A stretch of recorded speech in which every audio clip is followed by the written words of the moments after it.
Muito bem, irmãos.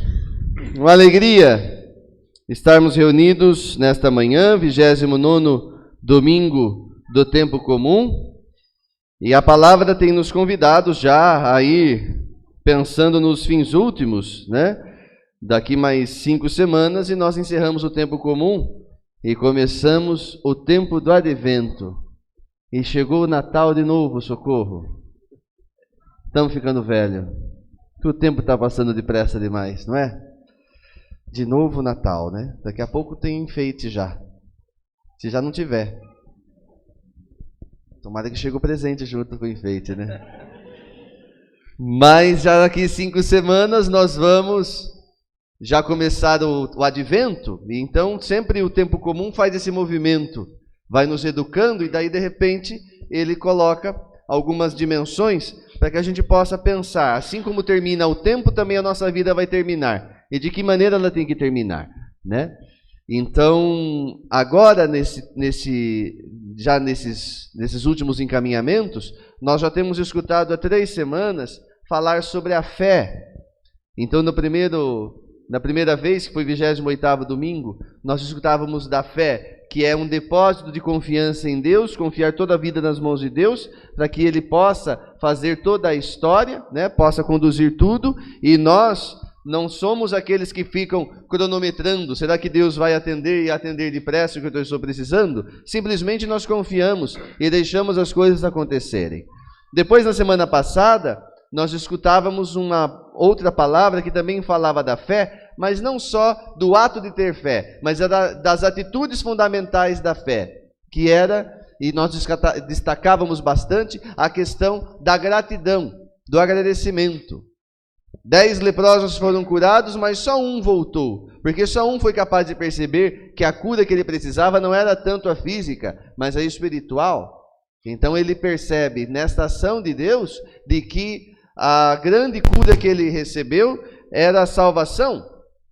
E é esse o grande motivo pelo qual nós agradecemos. Pode ser que nós não tenhamos alcançado grandes milagres na nossa vida, mas uma grande e talvez o maior milagre nós temos visto, que é a presença constante de Deus na nossa vida e a salvação que Ele nos traz. Por isso que este altar é para nós sinal de ação de graças, porque a Eucaristia é a grande ação de graças. E esse é o motivo do nosso agradecimento. Então a atitude fundamental da fé é justamente de agradecer.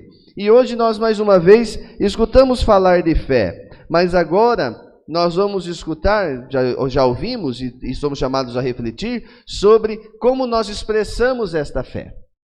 E é interessante porque Paulo, na primeira carta aos Coríntios, no capítulo 13, que é aquele grande texto, belíssimo texto que fala sobre o amor, ele vai dizer lá nos últimos versículos que o que nos mantém é a fé, a esperança e a caridade. Mas vai chegar um tempo de que quando nós todos estivermos diante de Deus, nós não mais precisaremos da fé e também não mais precisaremos da esperança, só da caridade, só do amor, porque Deus é amor. Não precisa mais da fé, porque o objeto no qual nós depositávamos nossa confiança, agora está tão próximo de nós, que nós fazemos comunhão com Ele. E a esperança também não precisa mais, porque você já não está esperando, já alcançou aquilo para o qual nos preparávamos. Então, só vai restar o amor, porque Deus é amor, e se nós aqui neste mundo ouvimos os mandamentos e vivemos o amor, então aí nós vamos viver em comunhão perfeita com Deus.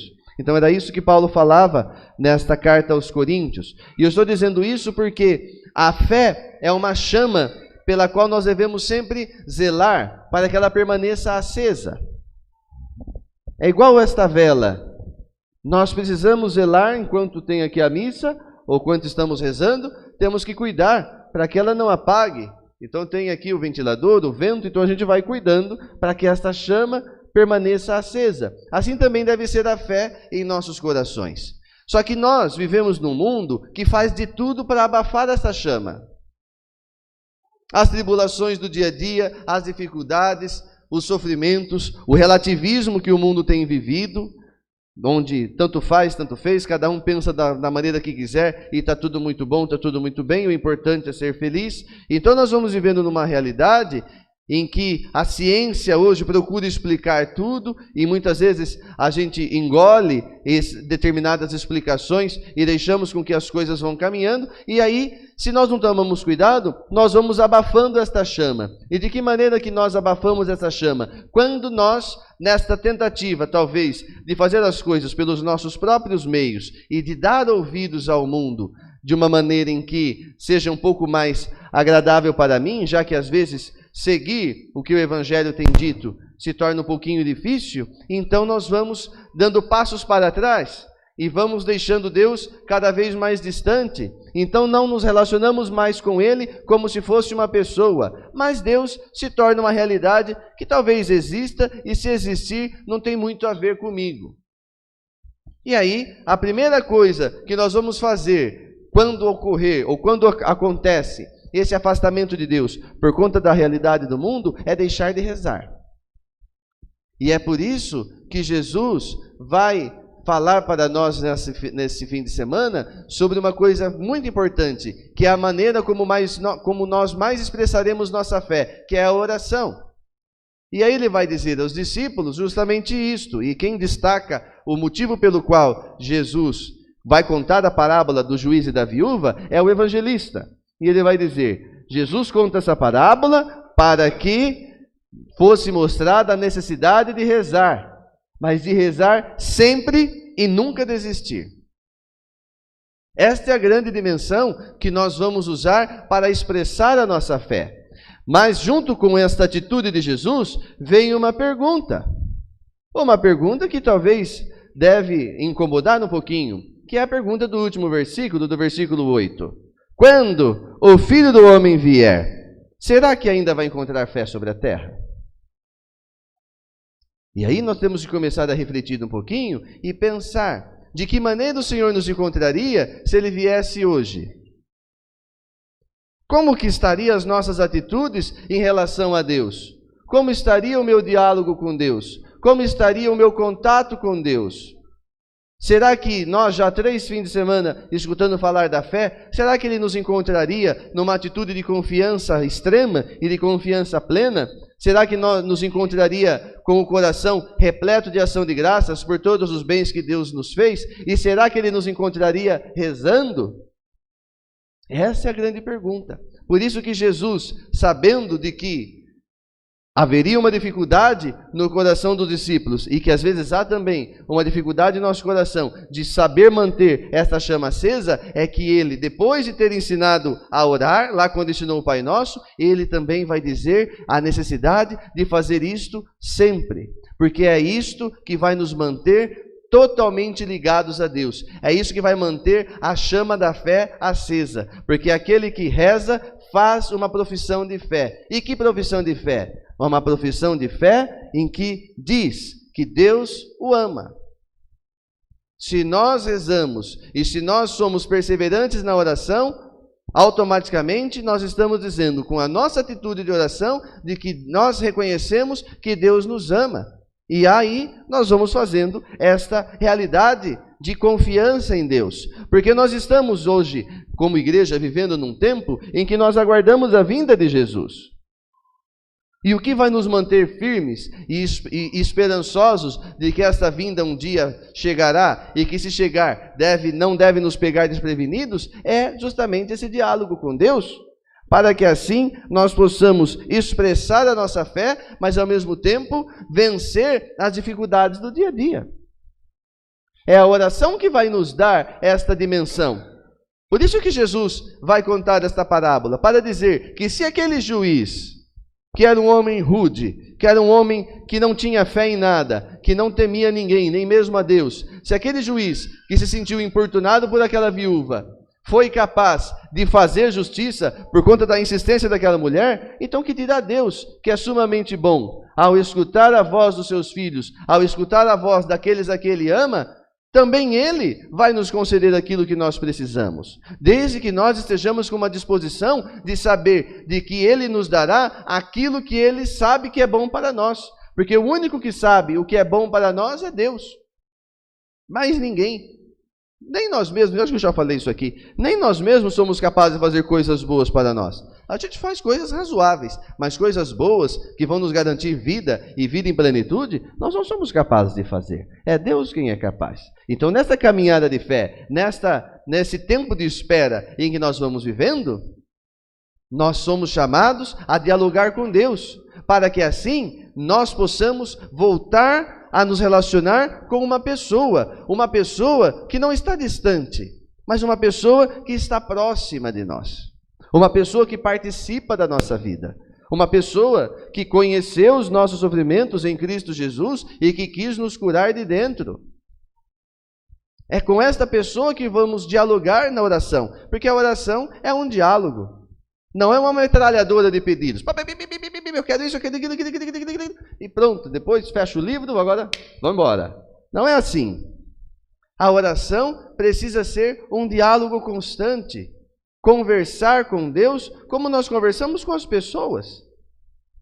Embora seja importante, mas a oração não são aquelas orações pontuais que nós fazemos ao longo do dia. Eu gosto de rezar, sei lá, às vezes o terço às 5 da tarde, para quem reza a liturgia das horas, rezar laudes, véspera completa. Não são só estas orações, mas um diálogo constante com Deus. Acorda, louvado seja Deus por mais esse dia. E vai conversando. E sabe também fazer silêncio. Porque a oração também é silêncio. E nós vivemos num mundo muito barulhento. Nós vivemos no mundo do barulho. E aí quando faz silêncio, a gente até estranha. É só prestar atenção, por exemplo, na missa. Se faz algum silênciozinho para rezar, o pessoal já fica incomodado. O padre esqueceu alguma coisa. Ou dormiu na cadeira, ou está esquecendo alguma coisa. Esqueceu como reza a missa, porque ele não faz nada. E aí as pessoas ficam assustadas com o silêncio. Aí um pergunta para o outro, olha, o padre esqueceu. Aí vai conversando. Pipipi, quando você vê, está aquele burburinho. A gente não sabe e não aguenta muito o silêncio. E quando não, hoje eu tenho ouvido bom, às vezes eu escuto. Tem a feira, então tem gente que já combina o sabor do pastel aqui na missa. Ou quanto está o preço da banana e do tomate, que está caro, barbaridade, eu sei. Mas às vezes, a gente vai queimando as etapas e não vai deixando com que Deus fale. É isso que eu quero falar. A gente precisa aproveitar os momentos em que nós podemos escutar a Deus. E quando nós estamos na igreja, na Assembleia Eucarística, este é o momento privilegiado de saber escutar a Deus, porque a oração, antes de ser um protagonismo meu, é também uma resposta que eu dou àquilo que Deus tem falado. Por isso que a oração começa pelo silêncio, para escutar a voz de Deus, porque eu só consigo experimentar salvação se eu tenho comunhão com aquele que salva. E para ter comunhão com aquele que salva, eu preciso escutar. E para escutar, eu preciso parar de falar às vezes. E parar de fazer as coisas para que eu possa ouvir. Por isso que o silêncio é muito importante. Seja na liturgia, quando nós estamos celebrando, os momentos de silêncio são importantes, mas também na minha vida de fé, na minha caminhada. E não só o silêncio, a ausência de barulho, mas o silêncio do coração. Às vezes a gente senta para rezar e a cabeça voa. Voa pelos boletos, passa pela conta bancária e vai terminar no que eu vou fazer amanhã de almoço. Eu nem almocei hoje, já estou pensando na mistura de amanhã. E a gente não consegue parar a cabeça. E quando a gente vê, nossa, já acabou. O terço já acabou. Nem vi quando começou, que dirá a hora que terminou. Porque nós não sabemos parar, silenciar a vida, silenciar a história, para poder escutar a voz de Deus e fazer comunhão com Ele.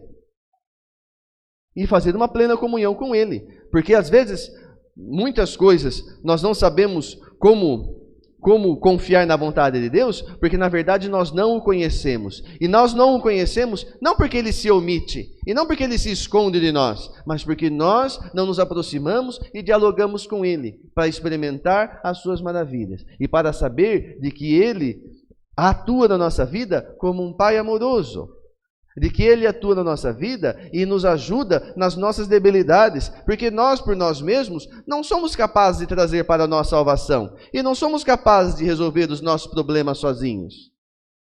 Mas Deus é quem vai nos ajudar, para que assim nós possamos fazer uma caminhada de fé, e depender única e exclusivamente de Deus, e assim ter em nossa vida os mesmos sentimentos de Jesus. E a oração, ela deve ser feita em nome de Jesus. E rezar em nome de Jesus significa rezar com os mesmos sentimentos.